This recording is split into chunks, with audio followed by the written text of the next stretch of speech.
Good morning, ma'am. My name is Praful Bele and I'm from collegedunia.com. Very warm welcome to you on our interview series, which is called Thoughts in Education, where we interview various dignitaries such as the owners, directors, and faculties of various universities and colleges.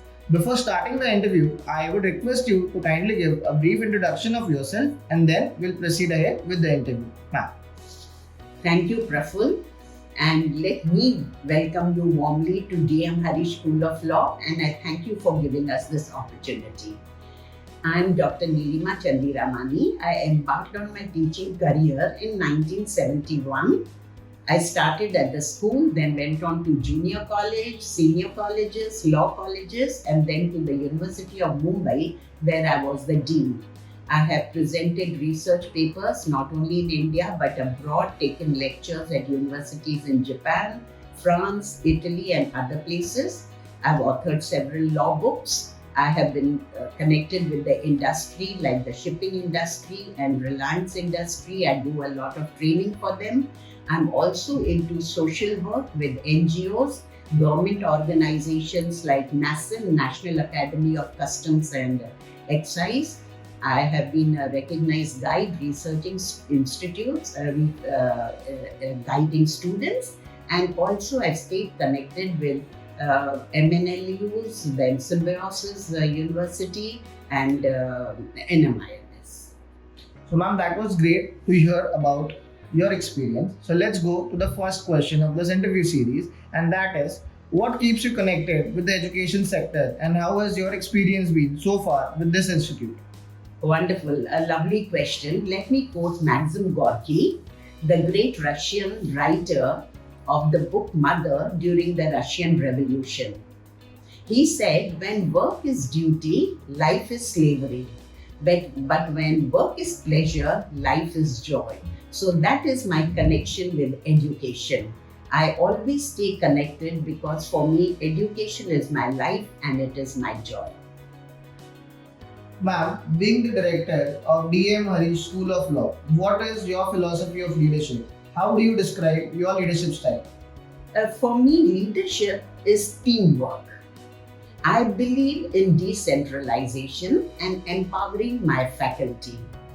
So I assign certain duties to them, I give them the responsibility, and they become also accountable. So that after I leave this institute, I set up a second and a third line of leadership. So I believe in team spirit because no individual person can bring up an institution. And the second thing I believe is in walking the talk. First, I feel if I need my faculty to read well, to research well, it is necessary that I myself read well. I myself prove to be a good teacher. I myself become a good researcher. Ma'am, the education systems in India and foreign countries are structured very differently. In your experience, what can an inbound student gain from studying here in your institute?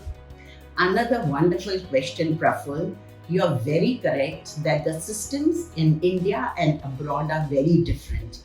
I have taken lectures at many foreign universities, not only in Europe but also in Southeast Asia, and I find a world of a difference.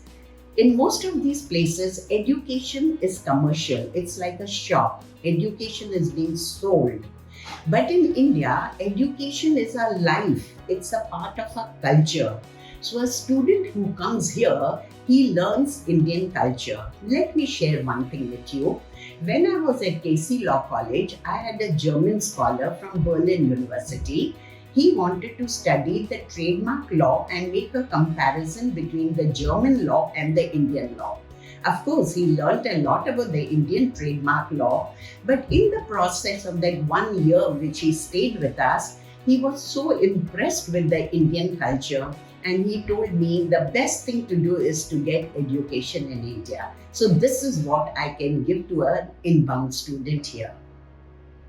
Ma'am, how does the curriculum of DM Harish School of Law ensure the best practice of industry? Yes, now if you see our curriculum, Praful, we have totally integrated it with our with the industry practice. We have startup laws, securities laws, foreign exchange management, competition, mergers and acquisition. Then we have IPR in management, IPR in gaming industry, personality laws, air and space law, energy law, law and technology, sports law, and the list is unending. Any insights into how DM School of Law could be more welcoming to the students of different races or economic backgrounds? Okay. Now we are very cosmopolitan over here. We embrace all races and students coming from different states of society. Along with academics, we have never kept culture or sports on the back burners. So we have cultural week, we have celebration of various days, like it could be the Marathi Bhasha Divas, it could be the Sindhi Sahit Sangh, whatever programs are there all over India, embracing different cultures, we celebrate those over here. Coming to economic part, we do give scholarships to those students who are really needy. We have sponsors and philanthropists who help us. Ma'am, what do you think should be the institute's top priority over the next 10 years? As you know, we have just been born. So first of all, I think we should consolidate our position. We have to bring up our classes, our courses in the first few years. Then I think we should be thinking of having certificate and diploma courses, which no other institute is giving. We can go on to LLM courses. I want to make this a research hub so we can have also the PhD programs. I want to focus on mentoring of students. These are some of the things that I would like to focus in the near future. Ma'am, what would you like people to know about your institute they may not know? Okay. Of course, the information about our institute, our vision, everything is given on the net, on our website. There is the prospectus, but there is one thing which I would really like to share with the public, which they may not know, and that is regarding my management. No school can really consolidate its position or grow unless and until it gets support from its management. I can very proudly say that there is no management like our management. If you see the trustees, they are all educationists, social workers, and philosophers.